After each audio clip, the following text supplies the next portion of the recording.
Hi అండి, నేను మీ అరుణ. నేనైతే ఎండాకాలం వచ్చిందంటే చాలా బిజీగా ఉంటాను. పాపడాలు పెట్టుకోవడం, వడియాలు, సల్లమిర్చి పెట్టడంలో బిజీగా ఉంటాను. ఈరోజు నేను సాబ్దాను ఆలుతో పాపడాలు చేసుకోవాలి అనుకుంటున్నాను. అందుకని నేను ఒక చెంబు సాబ్దాన్ తీసుకొని శుభ్రంగా 2-3 సార్లు వాటర్తో కడిగాను. పిండి పదార్థం అంతా పోయిన తర్వాత ఇందులోనే నేను అదే చెంబుతో 2 చెంబుల వాటర్ తీసుకొని పోసి ఓవర్ నైట్ అంతా నానబెట్టాను. పొద్దున్నే లేచి ఆలుగడ్డలను చెక్కు తీసుకొని పీలర్తో ముక్కలుగా కట్ చేసుకోవాలి. కట్ చేసిన ముక్కలను డైరెక్ట్ వాటర్లో వేయాలి. వాటర్లో వేయకపోతే ఇవి నల్లబడతాయి. ఈ ట్రిక్ మాత్రము మీరు కంపల్సరీ గుర్తుపెట్టుకోవాలి. ఎందుకంటే వాటర్ వేయకపోతే ఆలుగడ్డ అనేది నలుపు వస్తుంది. ఈ ఆలుగడ్డ ముక్కలను వాటర్లో నుండి తీసి అదే చెంబుతో 2 చెంబుల ఆలుగడ్డ ముక్కలను తీసుకున్న ముక్కలను మిక్సీలో గ్రైండ్ చేసుకొని జాలితో వడగట్టి మొత్తము పక్కకు పెట్టుకున్నాను. ఓవర్ నైట్ పెట్టిన సాబ్దాన్ను ఒకసారి చెక్ చేసుకుందాము. చాలా మెత్తగా అయిపోయినవి. ఒక గిన్నె తీసుకొని స్టవ్ మీద పెట్టుకొని ఇందులో నేను 5 చెంబుల వాటర్ పోసుకుంటున్నాను. ఓవర్ నైట్ నానబెట్టిన సాబ్దాన్లో 2 చెంబులు పోసుకున్నాము. మొత్తము 7 చెంబుల వాటర్ తీసుకున్నాము. ఈ వాటర్ బాగా మసలాలి. మసిలేటప్పుడు మనము నానబెట్టి పక్కకు పెట్టిన సాబ్దాన్ను ఇందులో వేసుకోవాలి. ఈ సాబ్దాన్లో ఉన్న వాటర్ను కూడా ఇందులోనే వేసుకోవాలి. మొత్తము మనకు లెక్కకు 7 చెంబుల వాటర్ ఇది. ఈ సాబ్దాన్ అనేది తొందరగా ఉడికిపోతుంది. మనం ఓవర్ నైట్ నానబెట్టాం కదా, అందుకనేసి జల్దీ ఉడికిపోతుంది. మనం ఇలా చెక్ చేసుకోవాలి. చూస్తున్నారు కదా, ఈ విధంగా సాబ్దాన్ ఉడికిన తర్వాత మనము పక్కకు పెట్టిన ఆలు పేస్టును కూడా ఇందులో వేసుకోవాలి. వేసుకొని ఫ్లేమ్ అనేది మీడియంలో పెట్టుకోవాలి. ఈ విధంగా మొత్తం కలుపుకోవాలి. ఇలా కలపడం వలన అడగంటకుండా ఉంటుంది. మనము స్టవ్ దగ్గరనే ఉండాలి. ఆలోపు మనము ఇందులో కొంచెము సాల్ట్ వేసుకోవాలి. కొంచెం అంటే తగినంత సాల్ట్ వేసుకోవాలి. వడియాలకు కొంచెం తక్కువనే వేసుకోవాలి. తర్వాత మనము టేస్ట్ చూసి కూడా వేసుకోవచ్చు. నేను స్టవ్ను కొంచెం సిమ్లో పెట్టుకొని ఇప్పుడు అల్లం తీసుకున్నానండి.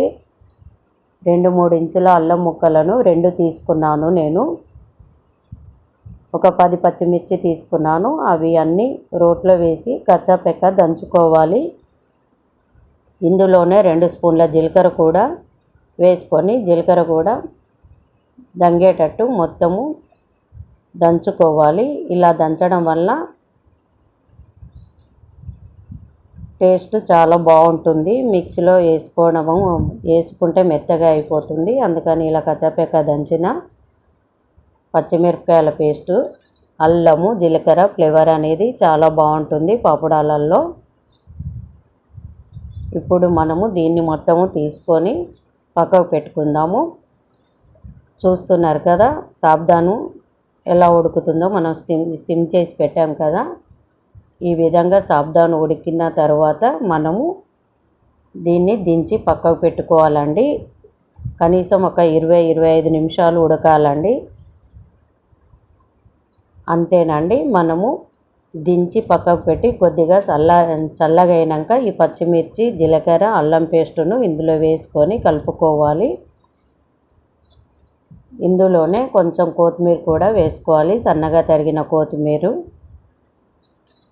వేడిగా వేసుకోవాలంటే క్లాత్ మీద వేసుకోండి, లేదంటే మొత్తం చల్లగా అయినాకనే కవర్ మీద వేసుకోవాలి. ఇప్పుడు మనము ఒక కవర్ తీసుకొని బిల్డింగ్ మీద నేను వడియాలు పెట్టుకోవాలనుకున్నా కానీ పాపడాలు పెట్టుకోవాలన్నా పైన పెట్టుకుంటానని. నెక్స్ట్ ఈ ట్రిక్ కూడా మీరు ఫాలో అవ్వండి. నేను ఎప్పుడైనా కవర్ పెట్టుకున్నా, క్లాత్ పెట్టుకున్నా ఇలా కొంచెము ఇదే సాబ్దాన్ను తీసుకొని కవర్కు అతుకునేటట్టుగా కింద పెట్టి కవర్ను మొత్తము ప్యాక్ చేస్తాను. ప్యాక్ చేసిన తర్వాతనే నేను పాపడాలు కానీ వడియాలు కానీ పెట్టుకుంటానండి. మీరు కంపల్సరీ ఇప్పుడు ఎలాంటి వజన్ కవర్ మీద పెట్టనవసరం లేదు. ఈ విధంగా పెడితే ఎంత గాలి వచ్చినా కానీ కవర్ అనేది ఎగరకుండా ఉంటుంది గాలిలో. చూస్తున్నారు కదా, నెక్స్ట్ డే ఈ విధంగా కవర్ నుంచి పైకి తీసుకోవాలి. ఇవి వడియాలు ఈ విధంగా అయిపోయినాయి మొత్తము. వీటిని 2-3 రోజులు వరుసగా ఎండబెట్టాలి. ఎండబెట్టిన తర్వాత చూపెడుతున్నాను. వడియాలు మంచిగా ఎండినాయండి. ఇవి ఎండడంలోనే ఉంటుంది. మనం ఫ్రై చేసినప్పుడు వడియాలు చాలా బాగా పొంగుతాయండి, లేదంటే పొంగయి. ఆయిల్లో ఇలా డీప్ ఫ్రై చేసుకోవాలి. దీనికి ఆయిల్ ఎక్కువనే వేసుకోవాలి, ఆయిల్లో పెట్టుకోవాలి. మనము ఈ పాపడాలను వేయించుకునేటప్పుడు ఇవి చాలా బాగుంటాయండి, ఎందుకంటే ఆలు కలిసింది కదా, ఇందులో చిప్స్ తిన్న ఫీలింగ్ వస్తుంది, అంత బాగుంటాయి. అక్కడక్కడ అల్లము, మిర్చి, జీలకర్ర ఫ్లేవర్ అనేది తెలుస్తుంది. అంతేనండి, పాపడాలు రెడీ. ఈ పాపడాలు మీకు నచ్చినట్టయితే మీరు కూడా ఒకసారి ట్రై చేసి కామెంట్ రూపంలో ఎలా ఉందో తెలియజేయండి. Thank you. చూసారు కదా ఫ్రెండ్స్, మా అమ్మ చేసిన సాబ్దాన్ ఆలు వడియాలు. మీరు కూడా ట్రై చేసి ఎలా ఉందో చెప్పండి. Please like, share, comment, subscribe. Thank you.